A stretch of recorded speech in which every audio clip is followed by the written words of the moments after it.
pourquoi on a construit notre société professionnelle comme cela, pourquoi on travaille 5 jours par semaine, pourquoi on est obligé d'aller dans un bureau tous les jours, travailler 8 heures par jour, tout ça pour donc, créer de la richesse, etc. Donc en fait, c'est l'ensemble, je trouve, du système qui est assez contraignant.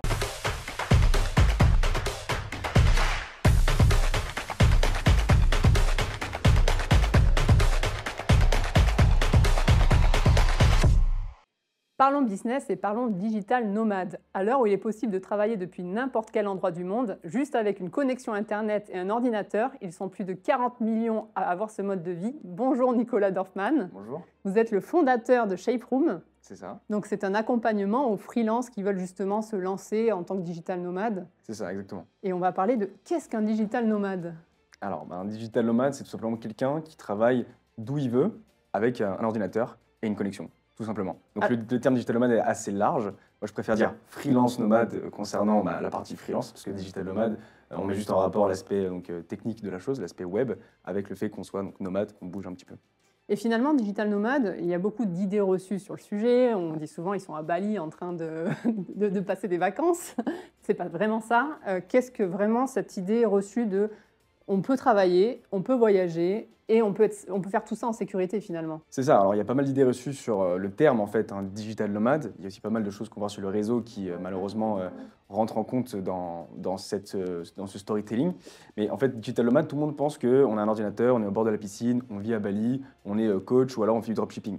En fait, en réalité, digital nomade, c'est hyper large. Il peut y avoir des mamans, il peut y avoir des familles, il peut y avoir des freelances nomades. On ne vit pas tous à Bali. Il y en a qui restent en France, il y en a qui sont en Europe, etc. Il y en a d'autres qui sont plus entrepreneurs. Moi, pour le coup, je gère une agence et puis je développe un accompagnement pour freelance. Donc, il y a différents types de profils en tant que digital nomade. En fait. Finalement, ce n'est pas juste un sujet de mode, ce n'est pas générationnel. Tout le monde peut être digital nomade. Ah non, c'est clairement pas un sujet de mode. Vous l'avez dit en intro, il y a environ 40 millions de digital nomades dans le monde. Et digital nomade, d'ailleurs, ça inclut aussi des CDI qui peuvent voyager. Il y en a certains qui n'ont pas d'appartement ou de maison. Il y en a qui voyagent aussi en famille. C'est en train de se démocratiser. Ce n'est pas un effet de mode, puisqu'en fait, c'est un nouveau mode de vie qui est en train de s'installer, de se développer et qui est la suite logique des choses pour moi, puisque le CDI peut être contraignant pour beaucoup de gens et je trouve est très contraignant en général. Quelle est cette contrainte justement pour vous? Pour moi, la contrainte, en fait, si on prend un pas de recul, par exemple, et qu'on se demande pourquoi on a construit tout ça, pourquoi on a construit notre société professionnelle comme cela, pourquoi on travaille 5 jours par semaine, pourquoi on est obligé d'aller dans un bureau tous les jours, travailler 8 heures par jour, tout ça pour créer de la richesse, etc. Donc en fait, c'est l'ensemble, je trouve, du système qui est assez contraignant. Et donc c'est pour ça que maintenant, il y a des entreprises qui proposent du full télétravail. Des personnes peuvent travailler aussi à l'étranger pour adoucir, entre guillemets, les conditions de travail. Parce que moi, personnellement, je trouve que 5 jours de travail par semaine, c'est déjà beaucoup. C'est-à-dire qu'en fait, on profite que le week-end ou que pendant les vacances et on a 5 semaines de vacances par an. Donc je pense que c'est un peu une suite logique des choses où les gens rééquilibrent un petit peu leur vie, leur rythme de vie, quoi. Parce que vous, finalement, vous avez fait plus de 40 pays depuis le départ, plein de destinations. Comment vous arrivez à trouver l'équilibre entre travailler, profiter des destinations, parce qu'on sait que quand on part en voyage, forcément, on a envie de découvrir, etc. Vous arrivez à trouver cet équilibre? Oui, en fait, l'équilibre, il faut le trouver, je trouve, en fait, dès le départ. C'est-à-dire que pour moi, il y a un step différent entre quelqu'un en CDI qui va commencer à expérimenter le télétravail à l'étranger. Ça, pour moi, c'est, entre guillemets, horrible parce qu'en fait, la personne va se sentir en vacances, mais elle n'est pas en vacances.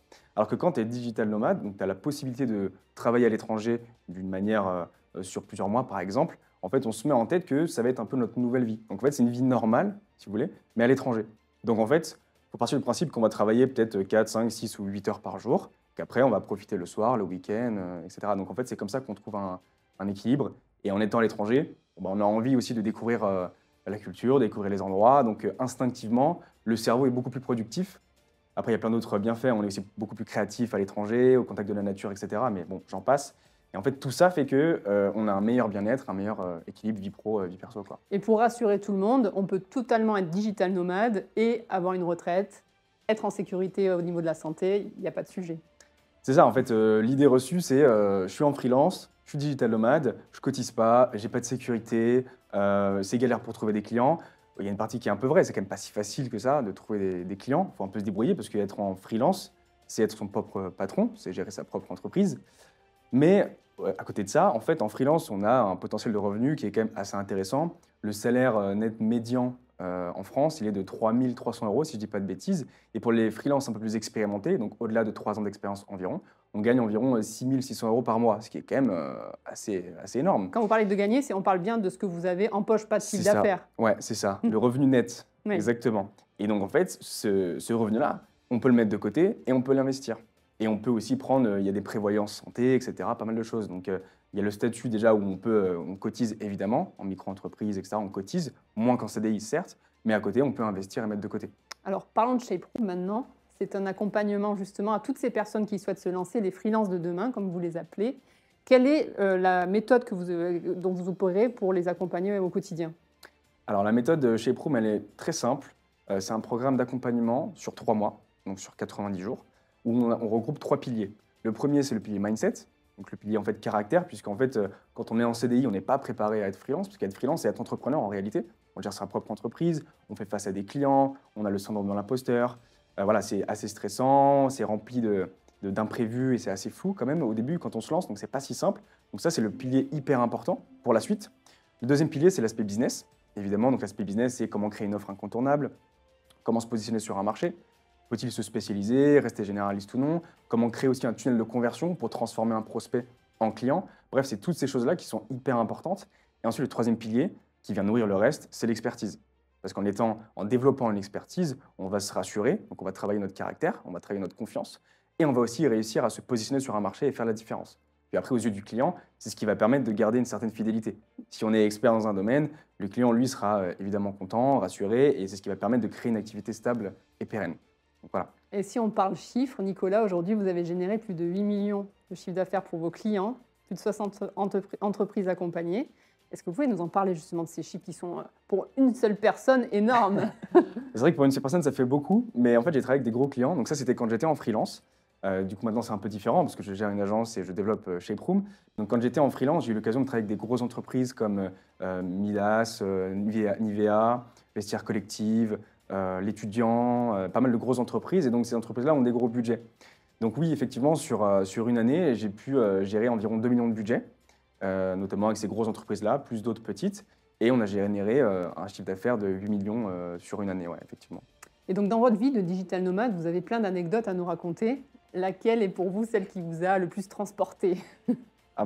Transporter, je ne sais pas, mais en tout cas, celle que j'ai trouvée la plus drôle, c'était il y a environ 6 mois, quand j'étais en Indonésie. En fait, j'ai reçu un appel d'un prospect. Alors déjà, on m'a envoyé un message sur LinkedIn et sur WhatsApp, puis un appel. Et en fait, à ce moment-là, j'étais en vacances donc sur une île en Indonésie, une île complètement paumée, hein, une île toute petite. J'avais de la connexion. Bon, on a prévu un call pour se rencontrer parce que c'était assez urgent. L'entreprise me disait on a vraiment besoin de tes services, etc. Donc j'ai prévu un call le soir parce qu'il y avait le décalage horaire. Donc c'était le soir à 22 h. Et en fait, j'étais sur une île paumée au fin fond de l'Indonésie. Et puis il y a eu une coupure de courant, je crois environ 2 heures avant le call. Mais il y avait toujours de la connexion. Bon, on maintient le call. Et puis j'étais en train de dîner avec mes amis. Et je ne sais pas pourquoi, je me suis laissé emporter dans un karaoké qui était juste à côté. Et donc on a fait un karaoké. Et puis j'ai stoppé mon karaoké, donc mon expérience avec mes amis, pour aller faire ce call avec ce prospect-là. J'ai mis une sorte de lampe pour qu'on me voit, parce qu'il n'y avait pas de connexion ni rien du tout. Et puis voilà, on a discuté ensemble, ça s'est super bien passé. Je suis retourné ensuite terminer mon karaoké avec mes amis. Et puis le lendemain, le contrat était signé. Et puis quelques semaines après, on a commencé à travailler ensemble. Donc finalement, les signatures sont éprouvantes en digital nomade. C'est vrai que des fois, on fait face à des situations qui sont un peu étrange. Bon, là, j'étais en vacances, donc c'était pas prévu. J'ai quand même fait de la place parce qu'il y avait une urgence, il y avait un besoin. Et au final, voilà, on travaille toujours ensemble, ça se passe très bien. Et puis, l'anecdote, et je trouve marrante, puisqu'on allie la partie business et la partie voyage, où parfois, il y a des imprévus en fait, dans un voyage. Donc, la suite aussi, c'est de parler de communauté. Vous êtes en train de construire les Shapers, donc une communauté de digital nomades. C'est quoi l'idée derrière? L'idée, donc en fait, les Shapers, c'est les résultats après ShapeRoom. C'est-à-dire qu'en fait, à travers ShapeRoom, donc c'est un accompagnement sous forme un peu donc bootcamp. Donc j'accompagne une promo, si vous voulez, sous différentes formes et différents sujets, avec donc des vidéos de formation, du coaching, coaching de groupe, etc. Et ensuite, en fait, donc ça se passe en 3 mois. Et l'idée derrière, c'est quand même de créer une communauté, parce qu'en fait, derrière, quand on se lance en freelance, on est quand même assez seul. C'est quand même pas si simple aussi au début de se lancer, de trouver des clients, etc. Et donc l'idée, c'est de garder en fait l'effet qu'on crée avec ShapeRoom, donc l'effet de groupe avec la formation, pour la faire perdurer d'un point de vue communautaire, donc d'un point de vue purement personnel, rencontrer des gens, faire des coworking, des co-living, partir à l'étranger, pourquoi pas, parce qu'avec moi, il y a l'aspect quand même voyage, et aussi l'aspect professionnel. Donc échange de missions, s'entraider sur des sujets. Et là, mon programme était en phase de test. Là, c'est la première fois que je le lance. Et donc la première équipe que j'ai accompagnée, aujourd'hui, ils sont encore en train d'échanger. Je le vois sur le groupe WhatsApp. Ils se font des calls ensemble, etc., pour s'entraider. Donc c'est vraiment ce que j'ai envie de créer, quoi. Quelle est votre prochaine destination? La prochaine destination, donc ce sera en octobre, ce sera à Fuerteventura, dans les îles Canaries. Super. Profitez bien. Merci beaucoup, Nicolas. Bah, merci à vous. Et merci à tous. On se retrouve dans le prochain numéro de Parlons Business.